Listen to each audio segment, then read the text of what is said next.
Good morning, everybody, and welcome to Jason Mackey's First 10, a quick hit podcast to get you ready for the day. Today is Tuesday, July 16th, and greetings from Arlington, Texas, or just outside of Arlington, Texas. Here for the All-Star game once again. Was at Globe Life Field all day yesterday for Paul Skenes Fest. Paul Skenes Fest and Media Day and Home Run Derby and all that stuff, but going to talk a lot of Paul Skenes on this podcast today because, well, he was a pretty darn big story yesterday. Also going to get into some Pirates Day 2 draft talk and maybe a little bit of Steelers joint practicing news at Acrisure Stadium. Before we do that, though, I want to remind you that we're sponsored by the North Shore Tavern. You don't have to be a baseball fan to love it there. The interior is wall-to-wall Pirates. There are appetizers, entrees, cocktails, and, of course, steak and seafood on a sizzling lava stone. Open every day. The North Shore Tavern across from PNC Park is Pittsburgh's home for Steak on a Stone. So, okay, my column on Post-Gazette.com right now, it's probably a good umbrella to talk about the rest of this stuff. Talks about go ahead and adjust. And thankfully, Major League Baseball did. And that was one of the takeaways I had yesterday, that in 2010, you had Steven Strasburg, who's a pretty good comparison to Paul Skenes, at least in terms of highly touted pitching prospect, drafted 1-1, so much was expected, rockets through the minor leagues, has a splendid debut, etc. MLB in 2010 got it wrong, and they didn't bring Strasburg to the event. Back then, I think it was different. I think it's always been a little bit different. I think it's probably a bigger philosophical question, not philosophical, but a bigger question with Major League Baseball. How do you get more popular? How do you get more eyes on your sport? And Major League Baseball struggled with that with, to me, pace of play, rules, too much standing around, game times, etc. You want to make your product more digestible to fans. And so they took some steps in that way. And I think Rob Manfred, who gets a lot of you-know-what, actually deserves credit for the rule changes that Major League Baseball has undergone. I think they need to undergo a few more. Rob Manfred will talk to the Baseball Writers Association a little bit later today. I will be there. I'll be interested to hear what he has to say about the automated ball strike system, challenge system, or whatever. Side conversation, it's needed. But we're talking about making the sport more popular. Okay, let's take that discussion, changing the rules, getting baseball more mainstream than it is. You've got an exhibition, an opportunity to put your best, the most intriguing best out there with, put it out for the world to see. I mean, yes, the ratings it's not going to be the Super Bowl. I understand that. But you have an opportunity to showcase somebody who's unique in Skenes, and they did it.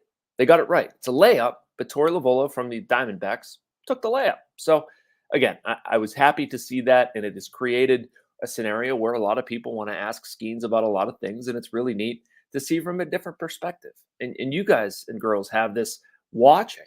Yesterday we're there, Globe Life Field, the main concourse area, and there's just this horde of national media surrounding Skenes and Bruce Bochy and Lovullo, and asking about the origins of the Splinker, asking about his time at El Toro, asking about his time at Air Force, asking about LSU and how he prepares and all this stuff. And this is, thankfully, I'm really glad that we've done as much Skenes coverage as we have, but it's stuff that you probably know.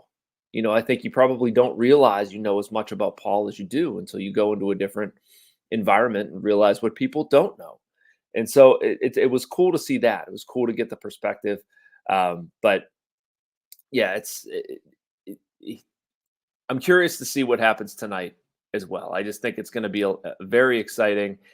First three hitters he's going to face: Stephen Kwan, Gunnar Henderson, Juan. So a little disappointed there's not an automatic Aaron Judge. I think that's the only hole you can kind of poke in this, right? Like, don't you want to see Skenes and Judge? You want to see Skenes and Judge just like you wanted to see Ohtani. But anyway, my overarching first point is that I'm glad MLB got it right. And now let's try to get the financial system a little bit better, huh? Don't really love that. So, all right, I want to take a short break. Have a message, as always, from the Bradenton Area Convention and Visitors Bureau. I want to get some other stuff. I'm working on a few more stories. Embrace the laid-back charm of island life while sinking your toes in the sand and discovering real, authentic Florida in the Bradenton area. Unspoiled beauty and pristine beaches, a vibrant waterfront downtown energized by local arts and culture. Fresh, Floridian cuisine with a flourish of rich history, and friendly locals ready to welcome you to this preserved paradise on Florida's Gulf Coast. Plan your visit today at BradentonGulfIslands.com. Another part of the Paul Skenes thing, this isn't necessarily into a story I'm working on. It's just something I wanted to bring to you guys here. And as far as the no-hitter, when he was pulled out of that, I thought it was an interesting answer what Paul said. He didn't, take issue with it, but I think I'll tell you how I interpreted it on the other side of this. But he said, you want to finish the game. You want to be able to finish what you started, not just in that inning, but in every game that you pitch. So obviously I'm a 22-year-old where I am in the whole story. I think it's been about workload managing my volume. And then, frankly, Shelty said that I looked tired when talking to me in the dugout as he was watching me. That's kind of how I felt a little bit too. I was laboring. It was 60-plus pitches in the first 3 innings. There were going to be those outings. It kind of stinks that it happened on an outing like that. I take that as in a couple years, Paul Skenes ain't coming out of the game. And I think I had that take before, but it was interesting to hear him say that. So you want to finish the game. Of course you want to finish the game. And I don't know if he was going to finish it. I mean, 99 pitches with 2 more innings to go. And I'm not trying to belabor this, but it was something that Paul talked about yesterday, that the answer was a little bit different than what I heard previously, or maybe it was a little bit more expansive. But Shelty said that I looked tired when he was talking to me in the dugout and as he was watching me. I guess. Didn't he get through the final 3 innings on 26 pitches? That's a curious explanation. He did say that's kind of how I felt a little bit too. I was laboring. With all due respect, Paul, you weren't laboring. But I think that's, given where he's at, and again, I don't blame the Pirates. This is a whole separate storyline. You need to protect what Paul Skenes represents. Fine, he probably wasn't going to get 2 more innings under 20 pitches, and then you create a whole nother scenario. I get it. But I don't know. In 2-3 years, I don't think Paul Skenes coming out of that game based on that explanation. All right, something I'm working on that I think is kind of interesting. Talked to Tyler Glasnow yesterday, and I think that's an interesting piece of perspective from where they're at with Paul Skenes, how they're doing things, to how Glasnow was handled in Pittsburgh. And you guys know plenty of this, right? And how he was developed when he came to the major leagues, what he was told and forced to throw, sinker-based approach. Didn't always agree with Glasnow. The Pirates developed pitchers differently back then. Think about how they're handling Skenes. It's much different. They're not telling him to throw any sort of like team-issued pitches. Paul wants to play around with the splinker, well, and he does it, and it works out extremely well. Paul likes to pitch kind of to what he has that day. He likes to change his slider. He likes to, say he doesn't really know how that game's going to go until he's in it and what feels good and what he can lean on. Well, I mean, that's different than having this one-size-fits-all approach with Glasnow. I'd also argue that they broke from convention with bringing him up when they did. And also the sort of extensive routine that Skenes goes through. I've talked about it in this space before, where if you watch Skenes at PNC Park warming up, I mean, and that's the stuff that he does outside. Found out yesterday does a bunch more inside, but it's very unique. And they let him be him, as they should. I mean, it's not a complicated idea, but again, covering the Pirates, it wasn't something that always happened. So kind of comparing and contrasting what Glasnow has gone through versus what Skenes has done.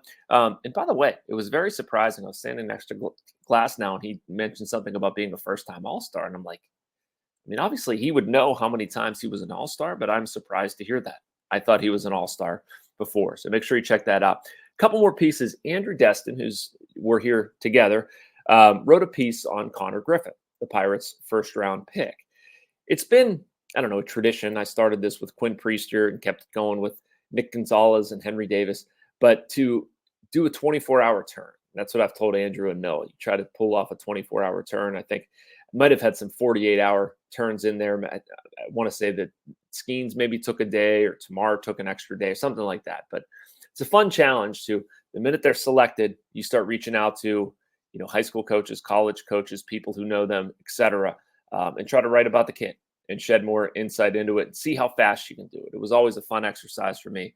Well, Andrew crushed this. Please read that story. It was incredible. He got it done in like 16 hours. Which I don't even understand how he did it. It makes me feel old, but it's a fantastic insight into who this kid is. Some interesting quotes too. Andrew talked to his high school pitching coach who was a former major leaguer, pitched in the show for 11 years, and said he was better than Todd Helton, Craig Biggio, Jeff Bagwell, Larry Walker, and Alex Rodriguez. So, yeah, a few lofty expectations there for Konnor, but he does seem like an excellent kid character-wise, and we'll be curious to see what I still think he goes to center field, but different discussion for a different day. Steelers will hold a joint practice against the Bills on August 15th. Didn't really get time to talk about it. We will in subsequent days. I think that's a good idea, and I'm glad to see the Steelers also breaking from tradition. There. All right, I'm going to end this. I got to go get ready and head over to a BBWA meeting, as well as our meetings with Tony Clark, Rob Manfred, and another busy day of All-Star stuff. Thank you for watching. Make sure you like and subscribe and get this video and all kinds of stuff from other Post-Gazette writers and columnists. Be back here same time, same place. Talk to you tomorrow.